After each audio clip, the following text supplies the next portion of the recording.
ನಿಮ್ಮ ಹಳೆಯ ಚಿನ್ನದ ಒಡವೆನ ಅಧಿಕ ಬೆಲೆಗೆ ಮಾರಬೇಕೆ?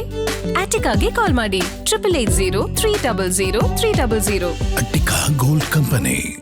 ಸಿದ್ದರಾಮಯ್ಯನವರು ರಾಜೀನಾಮೆ ಕೊಡೋದಕ್ಕೆ ಕೌಂಟ್ ಡೌನ್ ಶುರುವಾಗಿದೆ. ದೆಹಲಿಯಲ್ಲಿ ನಡೆದಂತಹ ಮೇಜರ್ ಡೆವಲಪ್ಮೆಂಟ್ನಲ್ಲಿ ಸೋನಿಯಾ ಗಾಂಧಿ, ಪ್ರಿಯಾಂಕಾ ಗಾಂಧಿ ಮತ್ತು ರಾಹುಲ್ ಗಾಂಧಿ ಅವರು ಸೇರಿದಂತೆ ಕಾಂಗ್ರೆಸ್ನ ಹೈಕಮಾಂಡ್ ಸಿದ್ದರಾಮಯ್ಯನವರಿಗೆ ಮುಖ್ಯಮಂತ್ರಿ ಸ್ಥಾನಕ್ಕೆ ರಾಜೀನಾಮೆ ಕೊಡಿ, ಡಿಕೆ ಶಿವಕುಮಾರ್ ಅವರಿಗೆ ಸ್ಥಾನವನ್ನು ಬಿಟ್ಟುಕೊಡಿ ಅಂತ ಹೇಳಿದ ಮೇಲೆ ಡಿಕೆ ಶಿವಕುಮಾರ್ ಅವರಿಗೆ ಸ್ಥಾನವನ್ನು ಬಿಟ್ಟುಕೊಡೋದಕ್ಕೆ ಹೈಕಮಾಂಡ್ ಅಣತಿಯಂತೆ ರಾಜೀನಾಮೆ ಕೊಡೋದಕ್ಕೆ ಈಗ ಮುಖ್ಯಮಂತ್ರಿ ಸಿದ್ದರಾಮಯ್ಯನವರು ಒಪ್ಪಿದ್ದಾರೆ. ದೆಹಲಿಯನ್ನು ಬಿಟ್ಟಿದ್ದಾರೆ, ಬೆಂಗಳೂರಿಗೆ ಬರ್ತಾ ಇದ್ದಾರೆ. ಬೆಂಗಳೂರಿಗೆ ಬಂದ ಮೇಲೆ ಡೆಫಿನೆಟ್ಲಿ ಅವರು ಮಾತಾಡಬಹುದು. ಯಾವಾಗ ಆಫರನ್ನು ಅವರಿಗೆ ಇಡಲಾಯಿತೋ ಆಗ ಸಿದ್ದರಾಮಯ್ಯನವರು ಏನನ್ನೂ ಮಾತನಾಡಲಿಲ್ಲ. ರಾಜ್ಯಸಭೆಗೆ ಬನ್ನಿ, ರಾಜ್ಯಸಭೆಗೆ ಬಂದು ರಾಷ್ಟ್ರ ರಾಜಕಾರಣದಲ್ಲಿ ನೀವು ಬೇಕು ಅನ್ನೋ ಮಾತನ್ನ ರಾಹುಲ್ ಗಾಂಧಿ ಅವರು ಸಿದ್ದರಾಮಯ್ಯನವರಿಗೆ ಹೇಳಿದ್ದಾರೆ. ಈ ಮಧ್ಯೆ ಕೆಲ DCM ಸ್ಥಾನಗಳ ಸೃಷ್ಟಿ ಸೇರಿದಂತೆ ಸಿದ್ದರಾಮಯ್ಯನವರ ಬೆಂಬಲಿತ ಆಪ್ತ ಸಚಿವರಿಗೆ ಪ್ರಮುಖ ಖಾತೆಗಳ ವಿಚಾರದಲ್ಲೂ ಕೂಡ ಮಾತುಕತೆ ನಡೆದಿದೆ ಅಂತ ಹೇಳಲಾಗ್ತಾ ಇದೆ. ಆದರೆ ರಾಹುಲ್ ಗಾಂಧಿ ಅವರು ಹಿರಿಯ ನಾಯಕರ ಕಾರ್ಯವೈಖರಿಯ ಬಗ್ಗೆ ಅಸಮಾಧಾನವನ್ನು ವ್ಯಕ್ತಪಡಿಸಿದ್ದಾರೆ. ಹಿರಿಯ ನಾಯಕರುಗಳು ಸರಿಯಾಗಿ ಕೆಲಸ ಮಾಡ್ತಾ ಇಲ್ಲ, ಹೀಗಾಗಿ ಯಂಗ್ ಅಂಡ್ ಎನರ್ಜೆಟಿಕ್ ಕ್ಯಾಬಿನೆಟ್ ಅನ್ನ ರಚನೆ ಮಾಡ್ತೀವಿ ಅಂತ ಹೇಳೋದ್ರ ಜೊತೆಗೆ ಯತೀಂದ್ರ ಅವರಿಗೆ DCM ಪ್ಲಸ್ ಪ್ರಮುಖ ಖಾತೆಯನ್ನು ಕೊಡ್ತೀವಿ ಅನ್ನುವಂತಹ ಮಾತನ್ನ ಆಫರ್ ಅನ್ನ ಕೂಡ ಮುಖ್ಯಮಂತ್ರಿ ಸಿದ್ದರಾಮಯ್ಯನವರ ಮುಂದೆ ಇಟ್ಟಿದ್ದಾರೆ. ಅದಕ್ಕೆ ಸಿದ್ದರಾಮಯ್ಯನವರು ಏನು ಮಾತನಾಡಿದ್ದಾರೆ ಅನ್ನೋದು ಈಗಷ್ಟೇ ಮಾಹಿತಿ ಬರಬೇಕಾಗಿದೆ. ಆದರೆ ಪ್ರಮಾಣ ವಚನಕ್ಕೆ ಸಂಬಂಧಪಟ್ಟಂತ ಒಂದು ಬ್ರೇಕಿಂಗ್ ನ್ಯೂಸ್ ಬರ್ತಾ ಇದೆ. ಇದು ನಿಜಕ್ಕೂ ಕೂಡ ಇಷ್ಟು ಫಾಸ್ಟ್ ಆಗಿ ನಡೆಯುತ್ತೆ, ಇಷ್ಟು ಫಾಸ್ಟ್ ಆಗಿ ಆಗುತ್ತೆ ಅಂತ ಯಾರು ಕೂಡ ಊಹಿಸಿರ್ಲಿಲ್ಲ. ಯಾಕೆಂದ್ರೆ ಒಂದೇ ದಿನದಲ್ಲಿ ಇದನ್ನ ಅವರು ಇತ್ಯರ್ಥ ಮಾಡ್ತಾರಾ ಅಂತ. ಮಧ್ಯಾಹ್ನದವರೆಗೆ, ಸಂಜೆವರೆಗೆ ಇದೇನು ಬೆನ್ಮೂಳೆ ಇರದೇ ಇರುವಂತ ಹೈಕಮಾಂಡ್ ಆಗಿದೆಯಲ್ಲ, ಕೇವಲ ರಾಜ್ಯಸಭೆ ಚುನಾವಣೆ ಬಗ್ಗೆ ಮಾತುಕತೆ ನಡೆಸಿದೀವಿ ಅಂತ ವೇಣುಗೋಪಾಲ್ ಹೇಳೋಗ್ತಾರಲ್ಲ ಅನ್ನುವಂಥ ಸುದ್ದಿಯ ಮಧ್ಯೆ 7 ಗಂಟೆ ಅಥವಾ 7:15 ಸುದ್ದಿ ಬರೋದಕ್ಕೆ ಆರಂಭ ಆಯಿತು, ಇಲ್ಲ ರಾಜೀನಾಮೆ ಕೊಡ್ತಾರೆ ಅಂತ. ಹಾಗಾದರೆ ಪ್ರಮಾಣ ವಚನ ಯಾವಾಗ ಬರ್ತಾ ಇದೆ? Breaking news.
ವಿಧಾನಸೌಧದ ಮುಂಭಾಗದಲ್ಲಿ ಶುಕ್ರವಾರ ಶುಭಗಳಿಗೆಯಲ್ಲಿ ಪ್ರಮಾಣ ವಚನ ಸ್ವೀಕರಿಸ್ತಾರಂತೆ ಡಿಕೆ ಶಿವಕುಮಾರ್ ಅವರು.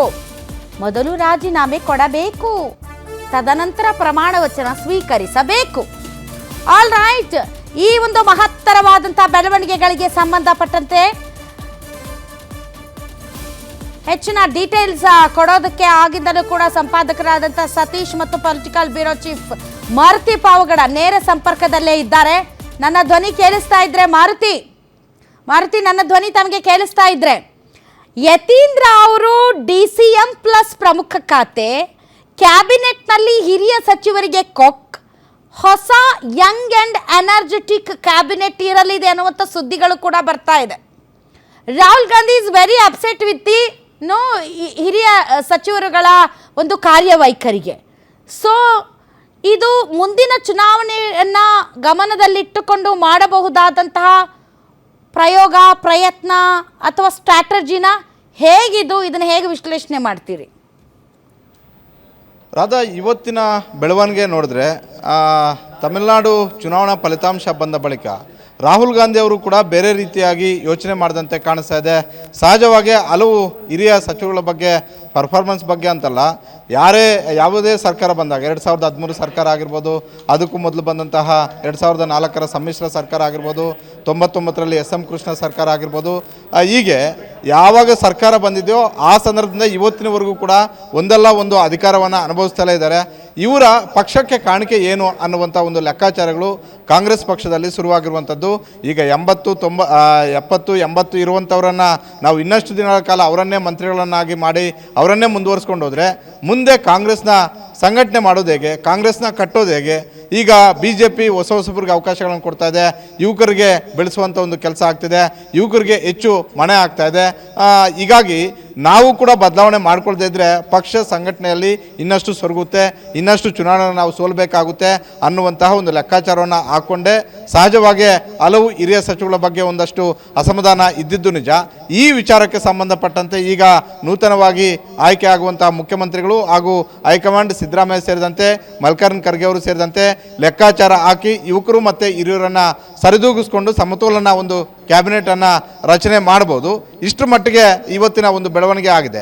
ಇನ್ನು ಯತೀಂದ್ರ ವಿಚಾರದಲ್ಲಿ ಬರೋದಾದರೆ, ಯತೀಂದ್ರ ಅವರ ವಿಚಾರದಲ್ಲಿ ಮೊದಲನೇದಾಗಿ ರಾಷ್ಟ್ರೀಯ ಮಾಧ್ಯಮಗಳು ಕೂಡ DCM ಆಗ್ತವೆ ಅನ್ನುವಂಥ ಒಂದು ಬ್ರೇಕಿಂಗ್ ಸುದ್ದಿಯನ್ನು ಕೊಟ್ಟರು. ಆದರೆ ಈಗಷ್ಟೇ ನನಗೆ ಸಿದ್ದರಾಮಯ್ಯ ಅವರ ಆಪ್ತರಿಂದ ಬಂದಿರುವಂಥ ಮಾಹಿತಿಯ ಪ್ರಕಾರ ಯತೀಂದ್ರ ಅವರು ಸಚಿವರಾಗ್ಬೋದು. ಯಾಕಂತ ಹೇಳಿದ್ರೆ ಸಿದ್ದರಾಮಯ್ಯ ಅವರಿಗೆ ಮೊದಲನೇದಾಗಿ ರಾಹುಲ್ ಗಾಂಧಿ ಅವರು ಕೊಟ್ಟಂಥ ಭರವಸೆ ಅದು, ನೀವು ದೆಹಲಿಗೆ ಬನ್ನಿ, ನಿಮ್ಮ ಮಗನ ರಾಜಕೀಯ ಭವಿಷ್ಯವನ್ನು ನಮಗೆ ಬಿಟ್ಕೊಡಿ, ಇದೇ ಸಂಪುಟದಲ್ಲಿ ಹೊಸ ಮುಖ್ಯಮಂತ್ರಿಗಳ ಸಂಪುಟದಲ್ಲಿ ಒಂದು ಉನ್ನತವಾದಂಥ ಒಂದು ಹುದ್ದೆಯನ್ನು ಕೊಡ್ತೀವಿ ಅನ್ನುವಂಥದ್ದನ್ನು ಹೇಳಿದಾಗ ಖಂಡಿತವಾಗಿಯೂ ನಾನು ಅದಕ್ಕೆ ಒಪ್ಪೋದಿಲ್ಲ. ಅದು ಯತೀಂದ್ರ ಅವರುಂಟು, ನೀವುಂಟು, ನಿಮ್ಗೆ ಏನು ಬೇಕಿದ್ರೂ ಅವರನ್ನು ಮಾಡ್ಕೊಳ್ಳಿ, ಆದರೆ ಅವರನ್ನು DCM ಮಾಡಿ ಮತ್ತೊಂದು ಮಾಡಿ ಮಗದೊಂದು ಮಾಡಿ ಅನ್ನುವಂಥ ಒಂದು ಪ್ರೆಷರ್ ಪಾಲಿಟಿಕ್ಸನ್ನು ನಾನು ಯಾವುದೇ ಕಾರಣಕ್ಕೂ ಕೂಡ ಮಾಡೋದಿಲ್ಲ. ಯತೀಂದ್ರ ಅವರು ಅರ್ಹರಾಗಿದ್ದರೆ ಸಚಿವರನ್ನಾಗಿ ಮಾಡೋದು ಬಿಡೋದು ನಿಮಗೆ ಬಿಟ್ಟಿದ್ದು ಅನ್ನುವಂಥ ಒಂದು ಮಾತುಗಳನ್ನು ಹೇಳಿದ್ರು ಅನ್ನುವಂಥ ಒಂದು ಮಾಹಿತಿ ಸಿಕ್ಕಿದೆ. ಹೀಗಾಗಿ4 DCM ಹುದ್ದೆಗಳು ಸೃಷ್ಟಿಯಾದರೆ ಬಹುತೇಕ ಯತೀಂದ್ರ ಅವರು DCM ಆಗ್ತಾರೆ ಅನ್ನುವಂಥ ಒಂದು ಲೆಕ್ಕಾಚಾರ ಏನಿತ್ತು, ಅದಕ್ಕೆ ಸಂಬಂಧಪಟ್ಟಂತೆ ನನಗೆ ಸಿಕ್ಕಿರುವಂಥ ಒಂದು ಮಾಹಿತಿಯ ಪ್ರಕಾರ